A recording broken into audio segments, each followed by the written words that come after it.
I always thought grief would come in waves, but betrayal. Betrayal is a blade that just stays lodged in your chest. I didn't even knock. The front gate was wide open. My hands clutched the urn like it would shatter if I breathed wrong. My son's ashes. My only boy. He was gone, and the silence in that moment felt sacred until she appeared. Her eyes weren't red. No tears, no mascara trails, just cold calculation. "You have 10 minutes to leave, old man," she said, like she was swatting a stray cat off her porch. "What?" I blinked. "You heard me. This is my house now. Pack your things and go. Don't make this harder than it needs to be." I looked past her, into the house I helped my son buy. The living room light was on. The recliner still had the indent from where I sat every evening. The photo of me, my son, and her at the wedding gone. The shelf was empty. "He wanted me here," I said, my voice cracked. "He said if anything happened." "He's dead," she cut in, stepping closer. "And he changed his will. Everything is mine. You have no right to be here." My knuckles tightened around the urn. "Can I just say goodbye to his room?" "10 minutes," she repeated, arms crossed. "After that, I'm calling the cops." I nodded slowly, not because I agreed, but because I didn't want to shatter what little dignity I had left. Inside, the walls already felt colder. His scent was gone, the photos gone, even the books I gave him boxed or tossed. I stepped into his room. It was bare. A mattress and a suitcase. That's all. I sat on the edge of the bed and whispered, "I don't know if you meant for this, son, but I hope you're watching, because I won't go quietly." A soft knock came to the door.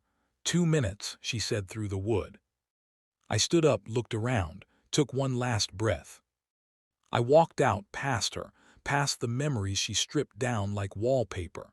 No tears left, just the weight of my boy in my hands and the heaviness of betrayal in my bones. Outside, the wind slapped my face like a wake-up call. I put the urn in the passenger seat of my car and sat behind the wheel. The keys rattled in my hand, but I didn't start it. I just stared at the house. Not hers, not yet. If anyone's listening, don't make the mistake I did. Don't trust silence to protect your place in someone else's home. Grief clouds everything. But betrayal clears the fog with fire. That night I parked behind a closed laundromat. My coat barely kept the cold out. I didn't sleep. I stared at the roof of the car and whispered his name. And in that stillness, where sorrow and rage touched fingers for the first time, I made a promise. She'd taken my place. Now I'd take hers. The frost crept over the inside of the windshield, as morning light split through like a knife. The silence down here isn't peaceful, it's punishing. A silence that listens more than I do. The apartment was barely that. A basement carved beneath a church office, offered by a kind old friend who didn't ask questions. No windows, no heating. Just a cot, a cracked nightstand, and walls that leaked every whisper of traffic above. I paid him $50 a week in cash. Said it was temporary. Truth was, I had nowhere else to go. The air smelled like damp wood and forgotten prayers. I sat on the edge of the cot, urn on the floor, shoes still on. The moment she screamed at me, "You have 10 minutes to leave, old man," played on a loop in my head. Each time sharper, each time colder. "She's just grieving," my son used to say, brushing off her cruelty with a half-smile. "She doesn't mean it, Dad, she's stressed." Stressed people snap, manipulative people rehearse. Now I knew the difference. I closed my eyes. I saw the way he'd defend her, arms crossed, eyes tired. Let's just keep the peace. Always the peacekeeper, even when it meant surrendering me piece by piece. I didn't blame him, not fully. Love makes fools of men, and guilt makes them weak. But what haunted me wasn't just her betrayal. It was his silence. He knew what she was, he just never said it out loud. The room creaked as someone walked above me. I stared at the ceiling, the paint flacking like dead skin. My thoughts turned to the house, our house. My hands had sanded those floors, painted those walls, even repaired the foundation cracked back in 9. She moved in 5 years later. Within 1 year, she had rearranged the living room and him. I leaned over to the nightstand and pulled open the drawer. Inside was a bundle of old documents wrapped in a plastic sleeve. They smelled faintly of mildew and old ink. Deed of sale 2006. My name was on the line right next to his, clear as daylight, 50-50 ownership. I blinked. No way she missed this, I whispered. She didn't own the house, she just occupied it, controlled it, but legally. She had nothing. My pulse kicked up. I turned the paper over, the date matched. Signature authentic, not a copy, original. He never removed me. Not even after the wedding.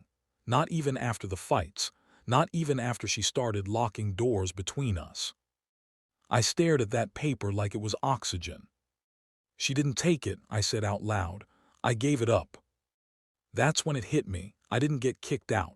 I walked out because I believed her, because I thought she had the power. The truth was, she had nothing but volume. The basement felt different now, still cold, still silent, but I felt something shift in me. Not anger, not yet, just awareness. I folded the document carefully and slid it under my pillow like it was made of gold. The house wasn't lost, not legally, and I wasn't done. The only window I needed was the one she forgot to close. Guilt has a voice, and sometimes it waits in your son's phone long after he's buried. I hadn't touched the sealed Ziploc bag in days. It sat in the corner of the cot next to the urn. I didn't have the heart to open it. His things felt sacred, like opening them would make it all final, like I'd have to admit he was really gone. But that morning, the cold bit sharper, and my dreams had been full of his voice calling out, cutting off mid-sentence. I sat up, wiped the condensation off the wall, and unzipped the bag with trembling fingers. His phone was scratched, the case cracked at the corner. I plugged it into the wall. It lit up with a low battery warning and booted slowly, like even the device knew it wasn't ready to let go. The home screen was just a picture of him and her, smiling, his arm wrapped around her. My stomach turned. I scrolled through the call log. Empty texts, deleted, photos, cleared. It had been scrubbed clean. Except for one red dot on the voicemail icon. One message, dated 2 days before his heart stopped. I hesitated.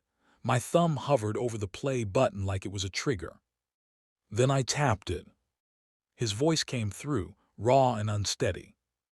Dad, I messed up. I should have told you sooner. The will, it's not what you think, she. There was a pause, a long one, then static, then silence. No goodbye. No explanation, just fear, guilt, and something else, shame. I pressed replay. Again, same crack in his voice, same breath held mid-sentence, same broken ending. I sat back on the cot, head against the cold wall, and stared at nothing. My heart didn't race. It just ached deep and slow.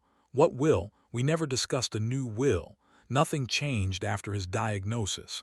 At least that's what he told me, but she knew something. She always moved like someone holding a secret. Dad, I messed up. I could still see the way she looked at me the day she screamed. Not just angry, confident, like she knew I had no defense. Because maybe she made sure of it. I scrolled through the phone again.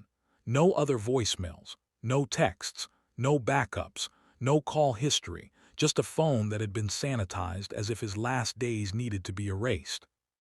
But she missed one. I gripped the phone tight and stood up. She's hiding something, and I'm done waiting for grief to hand me clues in my sleep. I placed the phone beside the house deed under my pillow, like stacking truths one by one. My son may be gone, but his voice was still here. And his voice was afraid of her, which meant I no longer had the luxury of staying silent. The truth hides in paper cuts and pen strokes. You just have to know where to look. I hadn't been to the county records office in years. Last time I was with my son, signing papers to add his name to the house. Back when his smile still reached his eyes. Back when we were still a team. The woman behind the glass gave me the kind of look reserved for the forgotten. Her badge said Tracy. "I'm looking for the will," I said. "My son passed recently. His name was Daniel McKinnon. I just need to verify something." She tapped a few keys, lips tight. "You're not listed as executor or next of kin," she said. "I can't give you full access." "I don't need full access, just a copy, even redacted, please." She looked at me longer than most people do. I think she saw something in my face, the kind of ache that doesn't fake. She sighed. "Give me a minute." She disappeared into the back. I stood there, staring at my reflection in the glass. Wrinkles deeper than I remembered. Eyes older. My coat too thin for October. Tracy returned with a manila envelope. "Redacted version. Don't say I never did anything for the old guys." I thanked her quietly, took the envelope and stepped out into the crisp air. I didn't wait. I sat on a bench outside and pulled the pages free, my fingers stiff with anticipation. The will looked official, stamped, dated. Her name was everywhere: executor, sole beneficiary, no mention of me, not even a courtesy clause. Then I saw it. His signature. Too smooth, too consistent, no shake in the line, no hesitation. Just a perfect looped D and an elegant McKinnon. My breath caught. I'd watched his hands tremble trying to hold a spoon. I'd held them steady when he signed the hospice forms. He hadn't been able to write his name legibly for months before he passed. And yet here it looked like calligraphy. No smudges, no pause, just clean ink. I took out my phone and snapped a photo, tucking it deep into my coat pocket like it might disappear if I blinked. Something was off, not just with the signature but the entire will. It was too convenient, too perfect. No fingerprints of real grief, just a cold transaction. I didn't go back to the apartment. I went to the church. Pastor Jules was organizing hymnals in the back office when I walked in. "You look like you've seen a ghost," he said. "I think I just saw a forgery," I replied. I laid the redacted copy on his desk and pointed to the signature. "Does this look like someone dying of cancer?" He squinted. "That's awfully steady." "Did you ever see the original, or hear Dan talk about changing it?" He shook his head slowly. "No, but I remember Mrs. Bellamy handled the estate paperwork years ago. She's retired now. Lives off Main near the old flower shop." I nodded, heart pounding. The past was starting to whisper, and I was finally listening. I left the church with a name, and the forgery tucked close like a match, waiting for the right spark. Some truths don't shout. They sit quietly in someone's drawer, waiting for the right knock. I found her house behind a collapsed white fence and a half-dead tree. A hand-painted mailbox read BLLAMY in faded blue. The porch steps groaned under my weight. I knocked twice, then waited. She opened the door wearing a thick maroon sweater, her hair pinned in a loose bun, eyes sharp but cautious. "I'm not buying anything," she said. "I'm not selling," I replied. "I think you notarized a will for my son, Daniel McKinnon, about 6 months ago." Her brows pulled together. "Dan, I remember him, sweet kid, soft-spoken." "I need to ask you something," I said, pulling the printed photo of the signature from my coat. "This is what's being called his last will." She reached for her reading glasses, slid them on slowly. Her lips pressed together the moment she saw it. "No," she whispered, "that's not mine." "You're sure?" She nodded, her hand trembling now. "I notarized the original, 2 months before he passed, at their kitchen table." "Could you have been mistaken? Maybe he signed twice." "Not a chance," she said, voice firm now. "This is too clean, too perfect. He was shaky by then. I had to hold his elbow while he wrote." My chest tightened. The confirmation was like a hammer to the ribs. She stepped back, motioning me inside. The house smelled like old cedar and chamomile tea. She led me to a filing cabinet in the den and pulled out a metal box, jingling with labeled tabs. After a few moments of shuffling, She pulled out a faded, yellowed carbon copy, edges curled and fragile. "This," she said, "is the real one." I leaned in, reading it line by line. There it was, my name, not as a guest, not as a forgotten father. Co-owner of the house, trustee of the estate if he passed before his wife. My hands began to tremble. "She changed it," I muttered, "after he died." Mrs. Bellamy looked at me, her voice barely above a whisper. "They must have forged a new version after his death. That's a felony." I sat down on her couch. My knees wouldn't hold me. "She kicked me out the day we buried him," I said, swallowing the burn in my throat. "Told me I had 10 minutes to leave, said I had no rights." Her eyes softened. "You have more than rights. You have legal standing, and if this document holds up, she's the one who should be packing." I folded the carbon copy with shaking fingers and slid it into my coat like it was made of glass. My breath slowed, but the fury underneath had begun to pulse. Not loud, not chaotic, focused, cold. "Thank you," I said. "You just gave me back something I didn't think I'd ever see again." "What's that?" she asked. "Leverage."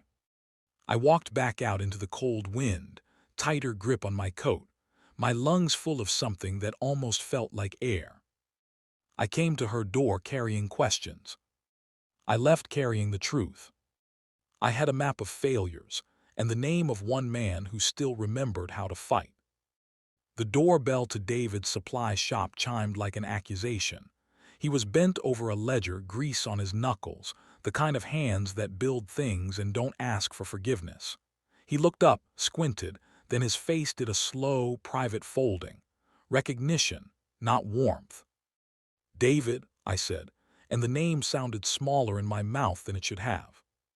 He wiped his hands on a rag. "Daniel's old man, didn't expect to see you here."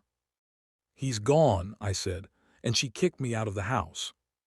He didn't flinch. "You mean Lydia? Guess that woman never learns." "She forged his will," I said. "She told me I had 10 minutes to leave. She told everyone the house was hers. She doesn't own it. I have the deed. I have the original will." David let out a sound that was half laugh, half pain. "Lydia always liked being loud. Quiet work never suited her. What would you do if I told you I wanted to sell it, before she can claim anything?" My voice was calm because calm keeps people honest. He leaned back on the counter and folded his arms. "Sell it. You got the title. You sure you want to hand her the chance to scream about being robbed?" His eyes slid to the dusty door. "You know how the town loves a scandal. I want it legal. I want it clean. I don't want the cops at my door. I want it done so when she tries to make noise, the paperwork will be louder." David's laugh was quieter this time. "You always had more backbone than people gave you credit for. Why me?" "Because you know her," I said. "You know how she moves. You were the only man she ever left with a scar deeper than she could cover. You still remember her hands." He studied me a long moment. "You want me to buy my ex-wife's house?" "Yes," I said, "and then I want you to give her the keys." He barked a short laugh. "That would be something." He rubbed his chin. "I could do it, but why would I take on a house that comes with Lydia's name on it?" "Because," I said, "she thinks she's untouchable. She thinks shouting and claiming will make law bend. I'd rather hand her a deed and watch the crowd do the rest." David's face hardened. "You don't want revenge that screams. You want one that hums, quiet, public, irreversible." "Exactly." I felt the words land like bricks. I had no illusions about money or speed. This was patience wearing a suit. He moved behind the counter and pulled out an old contract folder, thick with names and numbers. "If we do this, we do it proper. Quiet title action, paperwork, escrow. No calls, no leaks. I've got a buyer network. I'll front the purchase if you're willing to sign the transfer legally." "You'll front it." My throat tightened and I swallowed it down. Trust is a currency I hadn't spent in a long time. "I front it," he repeated, "on one condition." "What condition?" "You let me be the one to hand her the keys. I want to see the look on her face when her empire comes home to roost. A hot, slow grin crept into my chest, not because I enjoyed humiliation, but because justice that arrives polite and lawful has a clarity that fury never buys. "Deal," I said, and extended my hand. He took it, his grip solid and sure. "We'll move quick, but careful. She'll be loud when it starts to crumble." "Let her be loud," I said. "Let everyone hear her panic. I stopped being invisible the day she screamed at me on my own porch." We let go of hands, and the pact was smaller than a war, larger than a whisper. He smiled, a wry twist. "Old man, you just made an enemy who's good at noise." "I prefer an enemy who underestimates paperwork," I replied, and felt something in me straighten. We shook hands. My betrayal had just found its vengeance. I'd forgotten what strength felt like, until I saw my name printed on something that mattered. Helen's law office was tucked into the attic of an old craftsman house that smelled like lemon polish and books no one read anymore. She greeted me with one brow raised, her sharp eyes taking in the weathered folder in my hands. "You look like hell," she said. "I brought something worse," I replied. She motioned me to the chair across from her desk, fingers steepled as I slid the carbon copy of the will across the wood grain. Her hands didn't move at first, just her eyes, scanning the paper like it was a confession. "This real?" she asked. "It's from the notary who handled my son's paperwork, dated, signed, before he passed." She flipped the page, silent, then again. Finally she leaned back. "If this holds, you're not just a co-owner. You're the trustee of the estate. She doesn't control the house." "I know. And you were evicted," she added. "On the day we buried him." Helen's jaw worked slightly. "God, that woman has no floor, does she?" "I want to file a quiet title action. Clean. No headlines. I want the house transferred legally before she makes another move." She gave a slow nod, pulling out a legal pad. "You understand this isn't fast. There are timelines, court motions, mailings. I've waited through funerals and frostbite. I can wait through paperwork." She scribbled notes. "We'll file under silent correction due to prior fraud suspicion. You'll need to sign affidavits. I'll handle the motion. You'll stay quiet. You tell no one, not even the neighbor. She doesn't know where I live. She thinks I disappeared." "Let's keep it that way." She slid the documents into a scanner and began uploading. I sat there feeling something unfamiliar, a sense of movement, a direction. I wasn't just grieving anymore. I was planning, and it felt like building a house with my bare hands again. "She'll find out eventually," I said. "Yes, but not today," Helen replied. The next hour passed in a blur of legalese and controlled fury. She read every word like it was a lock she knew how to pick. By the time I stepped outside, the sky had shifted, not brighter but clearer, like it wasn't ashamed to be gray anymore. I walked past the post office, past the hardware store. No one looked twice. And that suited me fine. The woman who screamed at me had taken my place in a home I helped build. Now, with every line of Helen's motion, I was taking it back, without raising my voice. I didn't need a window to feel light, just the sound of a gavel weeks from now. "The quiet ones don't come to knock, we come to sign." The sun hadn't even cracked the horizon when I pushed open the lawyer's office door. David was already there, coffee in hand, dressed in work boots and a collared shirt like he was showing up for demolition. In a way, he was. Helen greeted us with clipped efficiency. The documents were ready, titles transferred, deeds notarized. My signature was the last one needed. "This makes it official," she said, sliding the final page toward me. "Once the county records update, the property is his, fully legal, fully enforceable." David looked at me. "You sure about this?" "Yes." She kicked me out and spit on the dirt I was buried in. "I'm sure." I signed, slowly, deliberately, not as a man in pain, as a man reclaiming oxygen. Helen stamped the final page with a thunk. "Congratulations," she said. "You just pulled the floor out from under her without lifting a hand." We didn't celebrate. David just nodded and tucked the papers into a folder. "She's not going to take this quietly," he said. "She doesn't know how to be quiet," I replied. "That's why this will hurt." We shook hands, no words left. That afternoon, I sat in a borrowed sedan across from the house that used to be mine, ours his. I watched her through the lace curtain as she paced on the phone, tossing her blonde hair, waving her arms like the world owed her something. She didn't know the land under her feet no longer belonged to her. She didn't know the locks she slammed behind me had already been sold to someone who knew how she screamed. Her voice filtered faintly through an open window, laughter, loud, mocking. Maybe she was telling someone how she got rid of the old man. I thought about the day she slammed that door. 10 minutes, she said, like I was nothing, like grief didn't earn space. I wasn't angry anymore, just focused. That night I returned to the shop. David's desk sat in a corner, littered with invoices and bolts. I placed the house keys in a matte black envelope, the kind that says formal without making noise. Inside I slipped a note. "Deliver these yourself." No explanation, no fanfare, just the kind of instruction that lets revenge speak in silence. As I walked out, I turned back once. He was going to give her the keys. Not to a gift. To her own undoing. And when she opened that door, she wouldn't be stepping into a home. She'd be stepping into a consequence. Some doors don't need to be slammed to close. They just need to be signed away.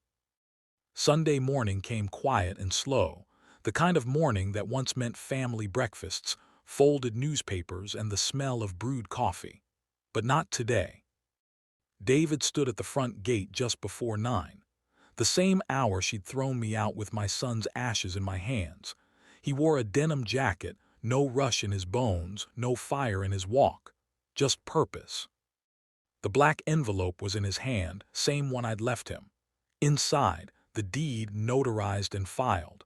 Her illusion folded neatly between court seals. He walked up the path she thought she owned, past the garden she never watered, up to the door she claimed with volume, not law. He knocked twice. It took her a second. She opened it half a crack, then fully once she saw his face. "What the hell are you doing here?" she snapped, stepping back. He didn't flinch.